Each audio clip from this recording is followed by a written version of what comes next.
बच्चों, अब तक हमने इस अध्याय के अंतर्गत कुछ बीमारियों की बात की। वो बीमारियां कौन सी थी? कुछ संक्रामक थी, कुछ असंक्रामक थी। यानी कुछ ऐसी संक्रामक बीमारियां थी जो पैथोजेंस के ज़रिए फैलती थी और एक व्यक्ति से दूसरे व्यक्ति को फैलती थी। और ऐसे ही कुछ असंक्रामक बीमारियां हैं जो पर्टिकुलर उसी व्यक्ति विशेष तक ही रहती हैं। अब हम कुछ औषधियां या ड्रग्स की बात करेंगे और ड्रग्स के क्या प्रभाव होते हैं इस पर हम चर्चा करेंगे। तो बच्चों, जैसे हम जानते हैं कि प्राचीन काल से ही मनुष्य जो है ये जो पैथोजेंस हमारे वातावरण में रहते हैं इनसे प्रभावित होता रहा है। इसका मतलब है कि मनुष्य जो है इनके ज़रिए किसी न किसी बीमारी से ग्रसित होता रहा है। तो इन बीमारियों से बचाव के लिए, इनके उपचार के लिए प्राचीन काल से ही जड़ी बूटियाँ, औषधियों की खोज की जाती रही है। तो कुछ ऐसी जड़ी बूटियाँ हैं, औषधियाँ हैं जिनका उपयोग जो है कुछ बीमारियों की सुरक्षा के लिए, यानी कुछ ऐसे जीवों से जो हमारे शरीर में प्रवेश कर जाएं और हमें रोगग्रस्त न कर सके उनसे सुरक्षा के लिए, या कुछ बीमारियों की पहचान के लिए, या कुछ बीमारियों के ट्रीटमेंट के लिए जो है ऐसी जड़ी बूटियाँ या औषधियों का जो है उपयोग किया जाता रहा है। तो यही औषधियाँ जो हैं वो ड्रग कहलाती हैं। अब इनका जो उपयोग है किसी खास उद्देश्य के लिए किया जाता है, यानी किसी बीमारी से बचाव के लिए या उसके उपचार के लिए। लेकिन आजकल जो है वर्तमान परिस्थितियों में ये देखा जा रहा है तो इन औषधियों का उपयोग जो है वो लगातार जो है वो बढ़ता जा रहा है। और ऐसी हालत भी हो जा रही है कि कुछ व्यक्ति लगातार इनके उपयोग से एडिक्ट होते जा रहे हैं, यानी उस पर उनकी निर्भरता बढ़ते जा रही है। तो ये कौन कौन सी औषधियाँ हैं और जो शरीर को ख़राब कर रही हैं, बहुत ज़्यादा प्रभावित कर रही हैं, उनके बारे में हम बात करते हैं। तो कुछ औषधियाँ जो हैं हमें जैसे पौधों से मिलती हैं। पौधों से प्राप्त होने वाली औषधियाँ वो कौन कौन सी हैं? जैसे इनमें कुछ एल्केलॉइड्स होते हैं। एल्केलॉइड्स में जैसे मॉर्फिन है, कोडीन है, कैफीन है, ये जो है एल्केलॉइड्स के रूप में मिलती हैं। कुछ ऑयल हैं तो कैस्टर ऑयल है, क्लोव ऑयल है, ये यूकेलिप्टस से भी ऑयल मिलता है, तो ये भी एक तरह की औषधि है। कुछ गम यानी गोंद है तो अरेबिक गम है, अगर अगर है। कुछ टैनिन्स हैं, ये भी हमें पौधों से मिलते हैं। कुछ औषधियाँ जो है हमें जंतुओं से मिलती हैं। अब जंतुओं से मिलने वाली जैसे हैं इंसुलिन है, लिवर एक्सट्रैक्ट है, थायराइड एक्सट्रैक्ट है, हिपेरिन है। ऐसे ही फिश कॉड लिवर ऑयल है, ये भी हमें जंतुओं से मिलता है।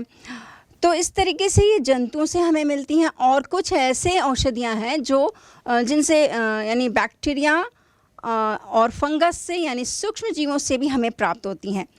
तो ये सूक्ष्म जीवों से प्राप्त होने वाले जो एंटीबायोटिक्स हैं, कुछ का नाम तो आपने सुना ही होगा, और ये हैं पेनिसिलिन है, इसका नाम आपने सुना होगा।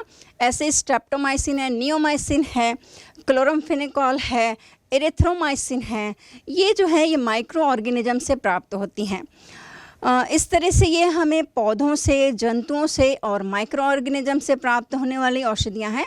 कुछ हमें खनिज लवणों से भी प्राप्त होती हैं। वो खनिज लवणों से प्राप्त होने वाली औषधियाँ कौन सी हैं? जैसे कि लिक्विड पैराफिन है, जिप्सम सॉल्ट है, मैग्नीशियम सल्फेट है, बोरिक एसिड है। तो ये जो है खनिज लवण से प्राप्त होती हैं। अब कुछ औषधियों को जो है उनके असर के आधार पर, यानी कैसे ये प्रभाव शरीर में इनका पड़ता है, तो इस आधार पे दो कैटेगरीज़ में इनको बांटा गया है। एक है साइकोट्रॉपिक और दूसरी है साइकोडेलिक ड्रग्स हैं।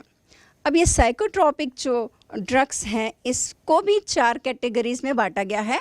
एक है शामक यानी सिडेटिव, ये दर्दनाशक, पीड़ाहारी होती हैं।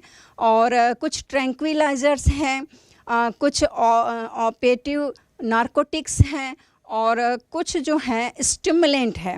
तो इस तरीके से इनको आगे कैटेगराइज किया गया है।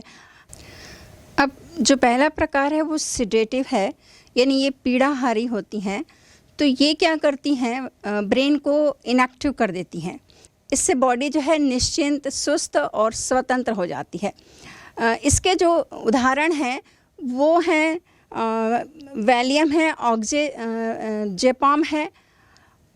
इनको स्लीपिंग पिल्स भी कहते हैं क्योंकि इनको लेने से जो है वो नींद आती है। और व्यक्ति यदि इसका एक बार इसका उपयोग करता है और फिर धीरे धीरे बार बार इसका उपयोग करने लग जाता है तो इसका वो एडिक्ट हो जाता है। यानी जब भी नींद नहीं आती है तो वो फिर इस तरह की गोलियां लेता है। तो ये गोलियों के एडिक्ट होने के कारण जो है दूरगामी इसका जो प्रभाव है बहुत ज़्यादा खतरनाक होता है। कोई भी ड्रग्स हो, कोई भी इस तरह की औषधियाँ जो हैं वो शरीर के जो हैं अंगों को बहुत ज़्यादा प्रभावित करती हैं। और मुख्य रूप से देखा जाए तो सेंट्रल नर्वस सिस्टम को जो है, यानी इसका जो मुख्य भाग है ब्रेन है, इसको काफ़ी ज़्यादा प्रभावित करती हैं। तो ये पहला प्रकार है। दूसरा है ट्रैंक्विलाइज़र है। ये जो है बिना निद्रा के तनाव और व्याग्रता जो है उसको दूर करती हैं। तो यदि किसी को तनाव होता है तो वो इस तरह की दवाइयाँ लेता है। तो इसके जो कुछ एग्जांपल्स हैं वो फिनोथियाजिन्स है, बेंजोडाइजेपिन्स है। इस तरह की ये औषधियाँ जो हैं वो लोग लेते हैं। तीसरा जो है ओपिएट नारकोटिक्स है। ये जो है ओपिएट नारकोटिक्स जो है इसमें जो है अफीम के व्युत्पन्न आते हैं। तो आपने नाम सुना होगा हेरोइन का, कोकीन का, कोडेन का। तो ये अफीम से ही प्राप्त किया जाता है। हेरोइन जो है स्मैक के नाम से बहुत ज़्यादा मशहूर है और बहुत ज़्यादा घातक भी है। विषैला एक तरह का रसायन है कहना चाहिए। तो इंटरनेशनली लेवल पे इस पर बैन है, लेकिन फिर भी लोग जो हैं इसका गैर कानूनी तरीके से स्मगलिंग करते हैं, एक दूसरे लोगों तक ये पहुंचाते हैं। तो हर जगह की जो गवर्नमेंट है कोशिश कर रही है कि इस पर बैन लगे, लेकिन लग नहीं पाता है।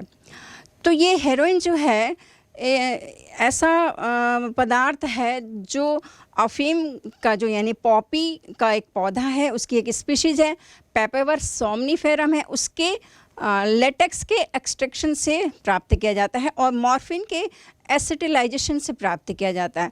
तो इस हेरोइन को जो लोग हैं वो कैसे लेते हैं, या तो सूंघ कर लेते हैं, नाक के पास रख के ज़ोर से सांस लेते हैं ताकि वो अंदर चला जाता है, या इंजेक्शंस के थ्रू लेते हैं। तो ये इसके और भी जो भी मॉर्फिन वगैरह है वो भी काफ़ी ख़तरनाक होता है। तो क्यों लेते हैं? असल में जो भी वर्तमान परिस्थितियां हैं उससे दूर भागना चाहते हैं, या कोई तनाव है, डिप्रेशन में है, कोई चिंता है, तो उससे बचने के लिए ये लिया जाता है। लेकिन देखा जाए तो ये कुछ समय के लिए कहना चाहिए प्रभावित होते हैं, यानी उस समय की परिस्थितियों को लोग भूल जाते हैं, लेकिन वापस जो है उसी दुनिया में ही आना पड़ता है, उसी चिंता के साथ जीना पड़ता है। लेकिन इसका शरीर में जो है, जैसे बात की कि बहुत ज़्यादा प्रभावित करता है, नर्वस सिस्टम को प्रभावित करता है। इसमें जो है पुतलियाँ जो हैं वो सिकुड़ जाती हैं, तीव्र प्रकाश को ऐसे व्यक्ति सहन नहीं कर पाते हैं, और फिर जो इसके आदी होते हैं तो यदि ये लेना बंद कर देते हैं तो इनकी पेशियों में अकड़न हो जाती है, दर्द होने लगता है।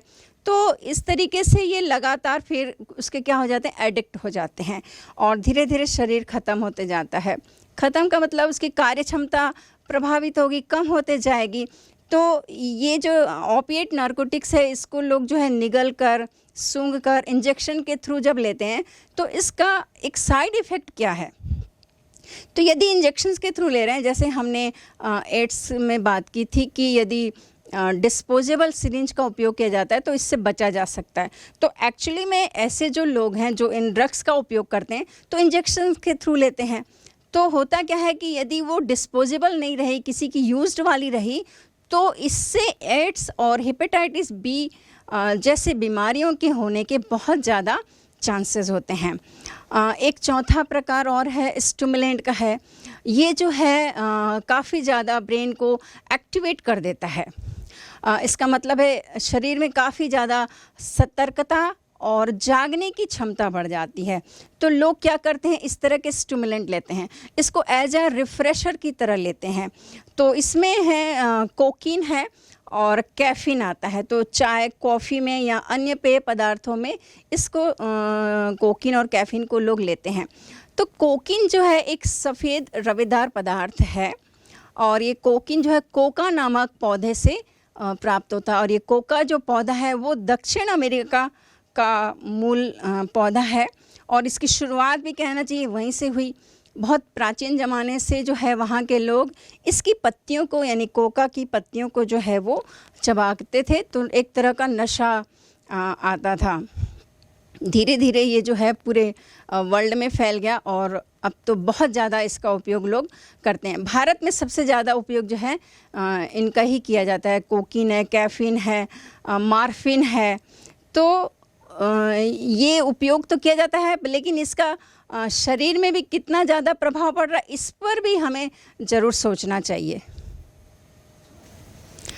कोकीन का उपयोग जो है वो खिलाड़ी भी करते हैं और खेल के समय इसका दुरुपयोग करते हैं, क्योंकि कोकीन को लेने से जो है शरीर की क्षमता जो है वो बढ़ जाती है, कार्य क्षमता बढ़ जाती है, सतर्कता बढ़ जाती है, तो इसका दुरुपयोग करते हैं। दूसरे जो कैटेगरी है वो साइकोडेलिक ड्रग्स हैं। ये जो है भ्रम पैदा करने वाले ड्रग्स हैं, यानी इनको हैल्यूसिनोजन कहते हैं।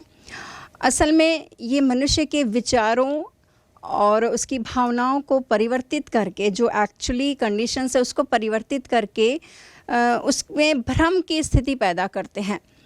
तो इसलिए जो है ये भ्रम वाली दवाइयाँ हैं, ये ड्रग्स हैं और इसमें कई ऐसे रासायनिक पदार्थ जो हैं इस के अंतर्गत जो है वो आते हैं।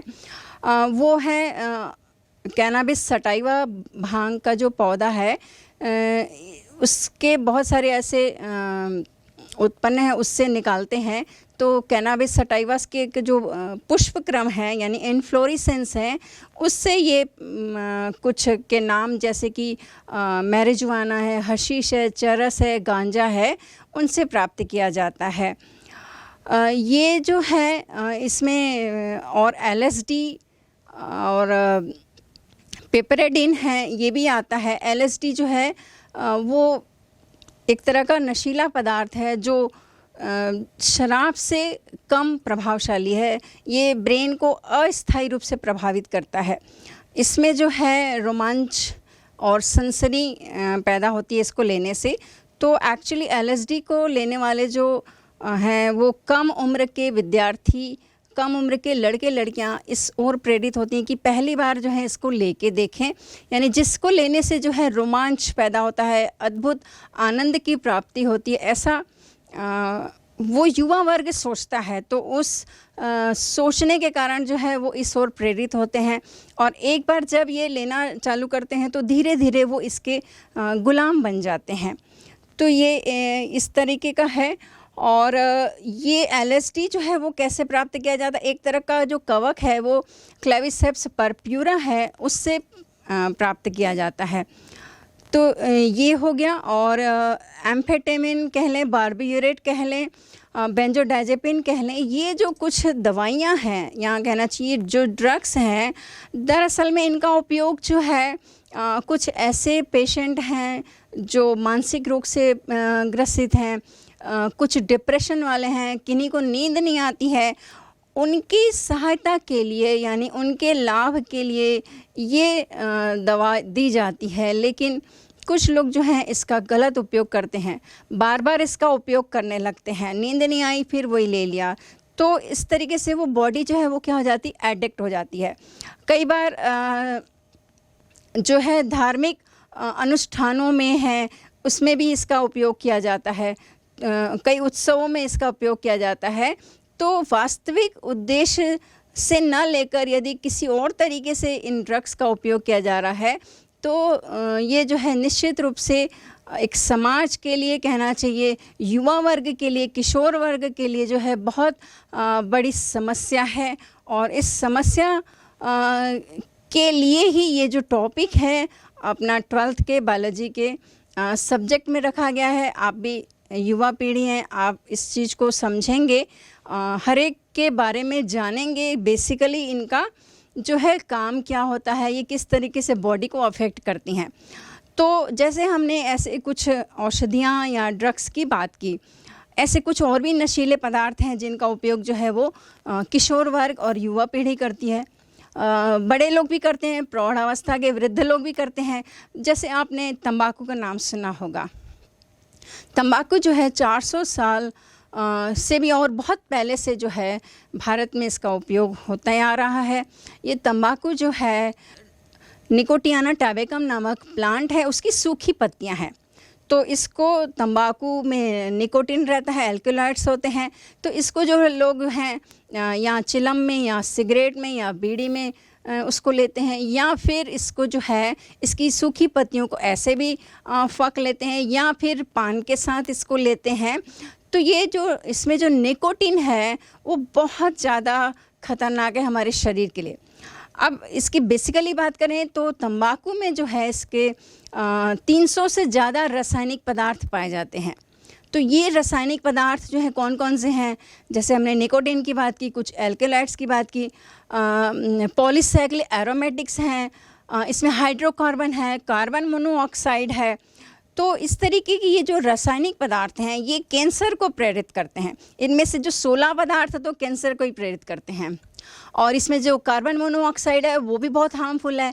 तो जैसे ये बॉडी में जाती है ये एक्चुअली ऑक्सीजन के संवहन को जो है वो प्रभावित करती है।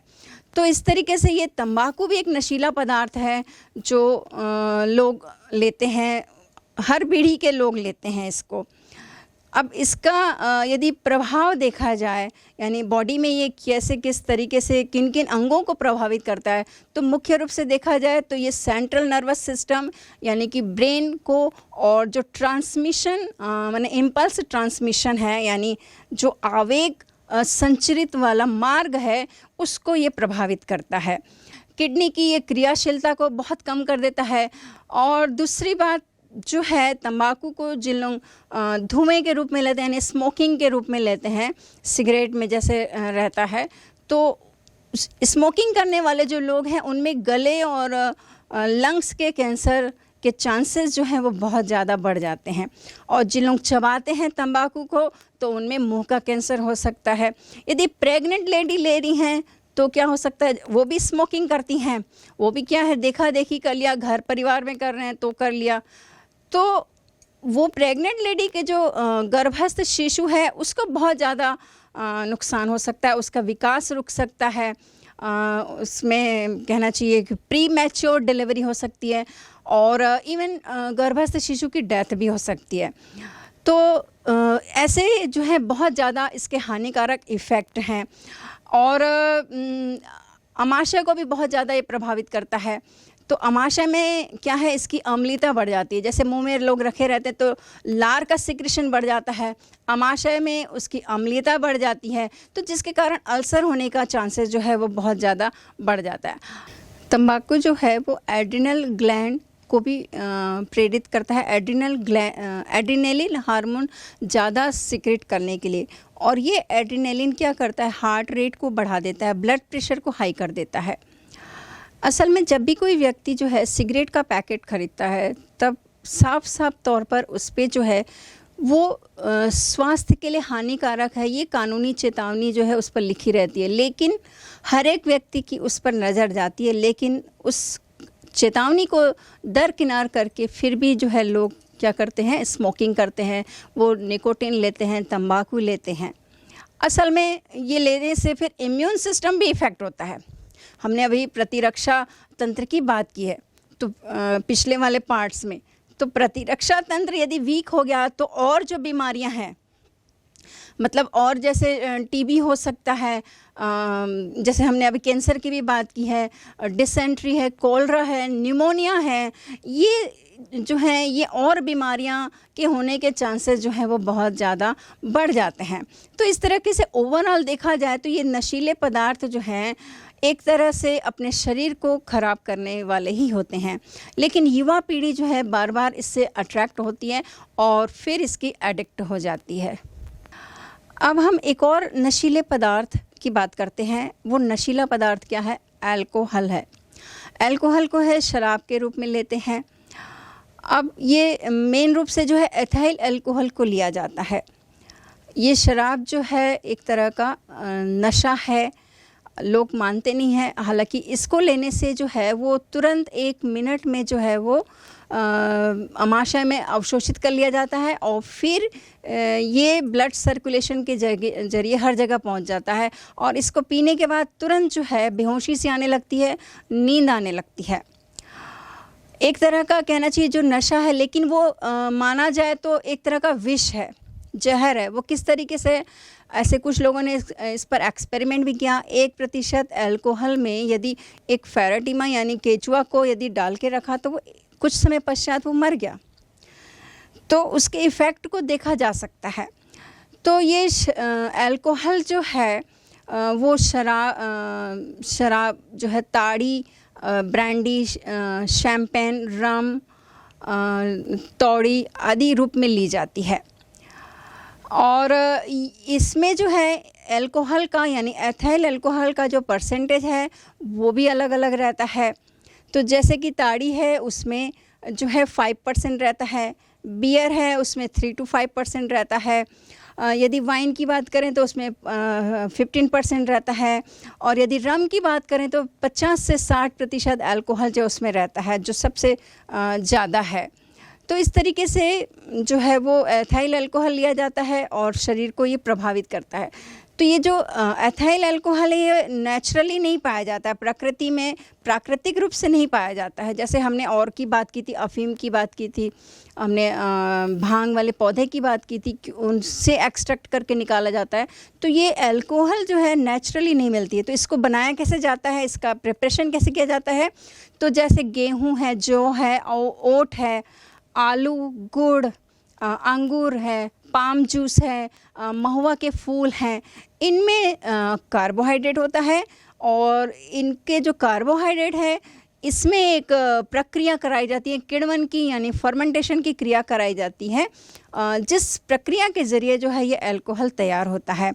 और इस प्रक्रिया के तैयार करने में भी, यानी इस अल्कोहल के तैयार करने में एक तरह का यीस्ट जो है वो कवक, उसका उपयोग किया जाता है।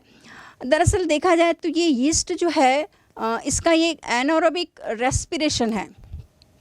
तो जब ये इंडस्ट्रियल लेवल पे बनाया जाता है तो यीस्ट को डाला जाता है। यीस्ट सूक्ष्मजीवी है, वो एनारोबिक रेस्पिरेशन करता है, वो जो कार्बोहाइड्रेट है, जो शुगर है, उसको लेता है अपने भोज्य पदार्थ के रूप में और उसको वो एथाइल अल्कोहल में बदल देता है और कार्बन डाइऑक्साइड बनती है।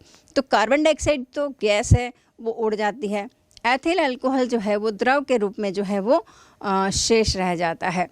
तो इस तरीके से इस अल्कोहल को तैयार किया जाता है।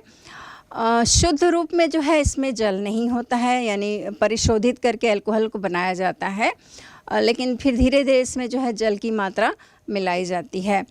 अब इसका यानी शराब का यदि शरीर में प्रभाव देखें तो वो किस तरीके से शराब लेने वाले, जो अल्कोहल लेने वाले हैं, उनके शरीर को प्रभावित करता है। तो सबसे पहली बात जो है इसमें नर्वस सिस्टम प्रभावित होता है। तो ब्रेन की जो कंट्रोल पावर है, हम सभी जानते हैं कि हमारा शरीर को कंट्रोल करने वाला मस्तिष्क है, लेकिन उसकी ही पावर यानी उसकी ही क्षमता जो है वो क्या हो जाती है, कम हो जाती है। अब शराब पीने के बाद जो है सही गलत को समझने की भी क्षमता ख़त्म हो जाती है। अब अल्कोहल पीने के बाद फिर पारिवारिक कलह भी होते हैं, यानी झगड़े होते हैं। अब चूँकि ये महंगा पदार्थ है तो आर्थिक स्थिति भी प्रभावित होती है। ऐसे जो मतलब जिनकी आर्थिक स्थिति ठीक नहीं है और ये इसको लेने के यदि आदी हैं, तो चूँकि महंगा है तो घर में जो है कलह का ये कारण भी बन सकता है। और शरीर में यदि देखा जाए तो सबसे ज़्यादा ये लिवर, किडनी, स्टमक और हार्ट को प्रभावित करता है। इसमें भी सबसे ज़्यादा जो है वो लिवर और स्टमक को प्रभावित करता है। चूँकि लिवर और स्टमक से जो है कुछ जूस सीक्रेट होते हैं, तो इसको पीने के बाद ये चूँकि ब्लड सर्कुलेशन में पहुँच जाता है, तो पाचक रस जो है लिवर में और आमाशय में पाचक रस अच्छे से नहीं बन पाते हैं, जिससे इनका खाना जो है अच्छे से पचता नहीं है। तो इस तरीके से ये प्रभावित करता है, किडनी को भी प्रभावित करता है और फिर इम्यून सिस्टम भी इससे प्रभावित हो जाता है। जैसे हमने पहले भी बात की थी कि इम्यून सिस्टम यदि वीक हो जाएगा तो दूसरे बीमारियां, टीबी है, निमोनिया है, ये सब लगने के चांसेस बढ़ जाते हैं, कैंसर होने के चांसेस बढ़ जाते हैं। लिवर कैंसर जो है मे भी इसके कारण हो सकता है, लिवर प्रभावित होता है। तो कहना चाहिए कि नशीले पदार्थ चाहे जिस भी तरीके के हैं, हमने शुरुआत से जो बात की, कुछ पौधों से प्राप्त होने वाले थे, कुछ संश्लेषित किए गए थे, कुछ तंबाकू की हमने बात की, अल्कोहल की बात की। तो ये नशीले पदार्थ जो है एक तरह से ये व्यसन है और इस पर जो है निर्भरता जो है जो लेता है उसकी बढ़ते जाती है। अब ये निर्भरता बढ़ते जाती है तो जैसे हमने बात की थी कि कुछ तो ठीक है, ये एज अ मेडिसिन के फॉर्म में काम आते हैं, लेकिन यदि इच्छा शक्ति नहीं है, मतलब प्रबल नहीं है, इच्छा शक्ति प्रबल नहीं है, तो इससे छुटकारा पाना जो है बहुत मुश्किल होता है। एक बार शुरुआत जो है इंसान जो है वो क्यूरियोसिटी वश ले लेता है, उत्सुकतावश ले लेता है, लेकिन उसका दूरगामी परिणाम जो है बहुत घातक होता है।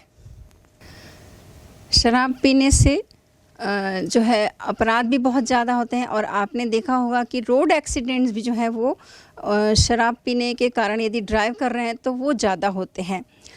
तो शराब पीने के बाद ऐसे बहुत सारे अपराध भी होते हैं। तो इस तरीके से ये शराब जो है बहुत ज़्यादा जो है वो शरीर को प्रभावित करती है, तंत्रिका तंत्र को प्रभावित करती है, तो इससे बचना चाहिए।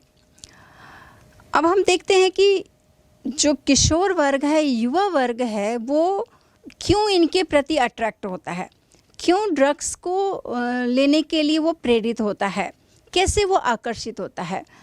तो यदि हम किशोरावस्था की बात करें तो किशोरावस्था जो है एक अवधि भी है और एक प्रक्रिया भी है, और ये अवधि जो है कहना चाहिए 12 से 18 वर्ष तक की होती है।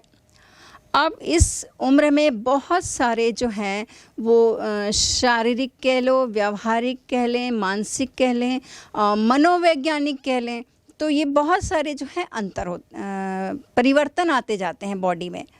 तो एक तो ये चेंजेस आते रहते हैं और फिर इस उम्र में कुछ नया करने की उनमें एक उत्सुकता रहती है, जिज्ञासा रहती है हर किसी चीज़ को जानने की, जोखिम उठाने की उनमें एक कहना चाहिए एक इच्छा स्वतः से आती है। तो इस तरीके से ये सब जो चेंजेस आते हैं उनकी बॉडी में, तो ये सारी परिस्थितियां जो हैं वो इनको ऐसे औषधियों के प्रति, ऐसे ड्रग्स के प्रति, ऐसे नशीले पदार्थों के प्रति जो है वो आकर्षित करती है। तो अब हम एक एक करके देखते हैं कि ऐसे कौन से रीज़न्स हैं जिसके कारण युवा वर्ग, किशोर जो हैं उस ओर आकर्षित होते हैं। कम उम्र के लड़के लड़कियां हैं, स्कूल लाइफ के जो बच्चे हैं, इवन छोटी क्लासेस के बच्चे हैं, वो भी प्रेरित हो जाते हैं। तो क्या कारण है?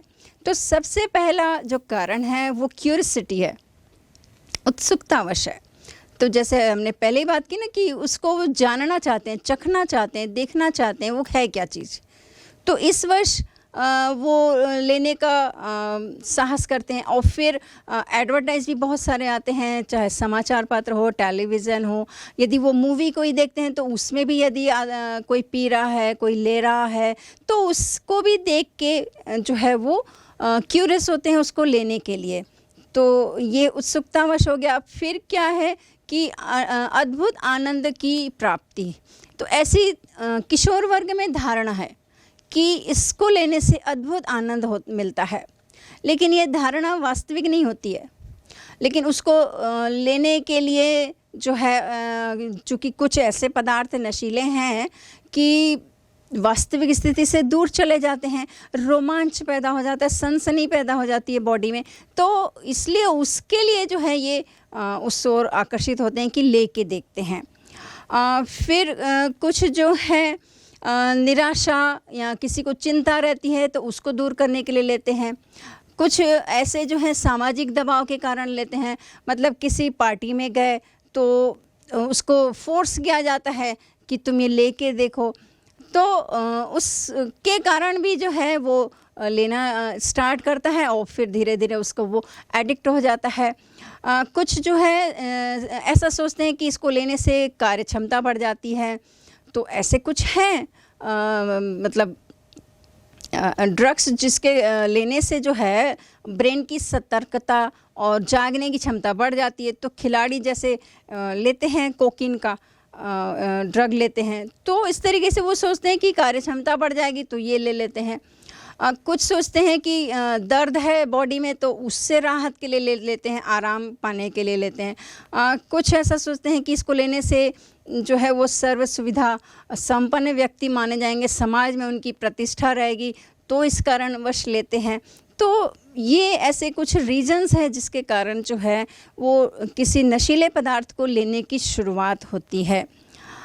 अब जो ये बच्चे या जो युवा वर्ग जो लेते हैं, अगर कम उम्र के हैं तो इसमें जो है यहाँ उनको इनसे अलग करने का यानी नशीले पदार्थों से दूर करने के लिए एक स्वस्थ और स्वच्छ समाज जो है हमारे आसपास रहे, उसको बनाने के लिए जो है कौन कौन जिम्मेदार हो सकता है। उसमें टीचर्स भी इन्वॉल्व हो सकते हैं, पेरेंट्स भी हैं और समाज के अन्य लोग हैं वो भी शामिल हो सकते हैं, ताकि युवा पीढ़ी जो है, जो एक देश की स्ट्रेंथ होती है, एक शक्ति होती है और जो कुछ भी कर गुजरने के लिए वो सक्षम होती है, तो यदि उनकी शक्ति को पहचान कर इनकी ऊर्जा का उपयोग कहीं और किया जाए तो वो बेहतर समाज बन सकता है। आर्थिक उन्नति में भी जो है इससे देश को फ़ायदा हो सकता है। तो कुछ ऐसे सिम्टम हैं, कहना चाहिए कुछ लक्षण हैं, यदि उनकी पहचान कर लें, पेरेंट्स कर लें, टीचर्स कर लें, तो शुरुआती दौर पे कहना चाहिए आइडेंटिफाइड हो सकते हैं। तो अब क्या क्या सिम्टम होंगे, तो जो बच्चों लगातार एक उनका जो एजुकेशनल फील्ड है यदि बहुत अच्छा परफॉर्मेंस कर रहे हैं, तो यदि अचानक से कम हो जाता है, शैक्षिक क्षेत्र में उनका प्रदर्शन परफॉर्मेंस यदि कम हो रहा है, तो ये पॉइंट आउट करने वाली बात रहती है। फिर वो बच्चा जो है अकेले रहना चाहता है, और जैसे हमने बात की थी कि किशोरावस्था में बहुत सारे चेंजेस आते हैं, तो हो सकता है किसी दबाव के कारण डिप्रेशन में आ जाता है, कोई मानसिक तनाव रहता है, चिंता रहती है, तो वो अलग होने लगता है। या फिर कहना चाहिए उनके सोने, उनके खाने की आदतों में यदि परिवर्तन आ जा रहा है, यदि उनके हेल्थ में कोई परिवर्तन आ जा रहा है, जैसे वज़न घट रहा है या बढ़ रहा है, तो पर्टिकुलर उस व्यक्ति को यदि गौर किया जाए, चाहे टीचर्स हो चाहे पेरेंट्स हों, तो ये शुरुआत दौर पे हम ये पता कर सकते हैं और धीरे धीरे फिर उनकी आदतों को पता कर सकते हैं, वो क्या ले रहे हैं, कहाँ जा रहे हैं, किससे मिल रहे हैं। तो ये एक तरीका रहता है उनकी पहचान का।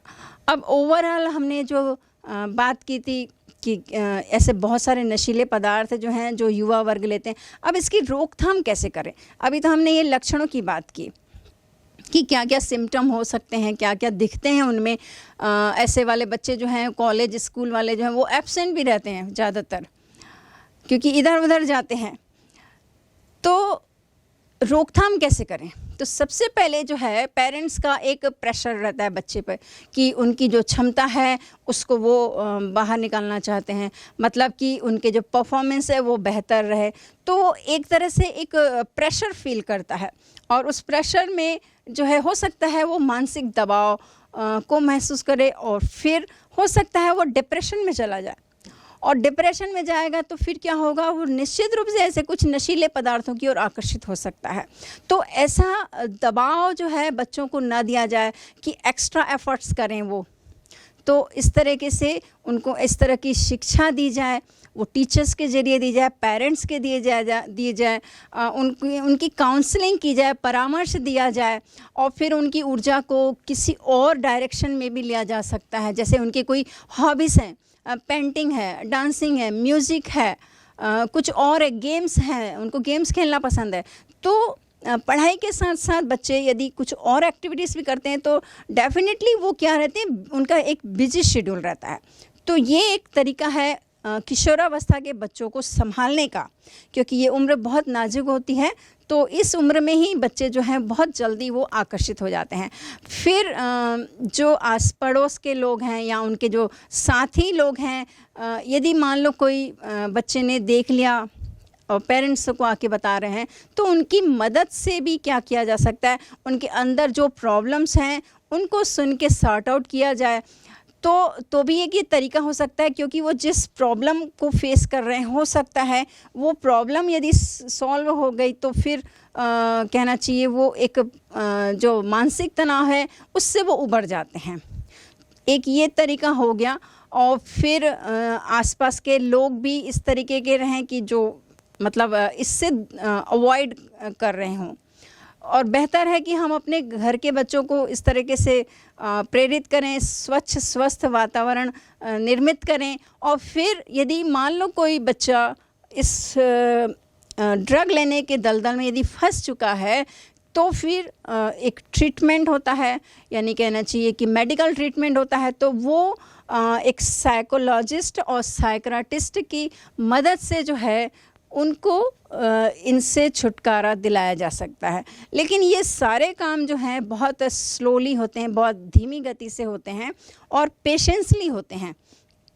तो सबको इसमें लेकर, यानी टीचर्स भी इन्वॉल्व रहेंगे, पेरेंट्स भी होंगे और सोशली मित्र वगैरह हैं वो भी यदि इन्वॉल्व रहेंगे, तो कहना चाहिए कोई भी किशोरावस्था का जो बच्चा है यदि वो उस ओर प्रेरित हो रहा है तो उसको रोका जा सकता है।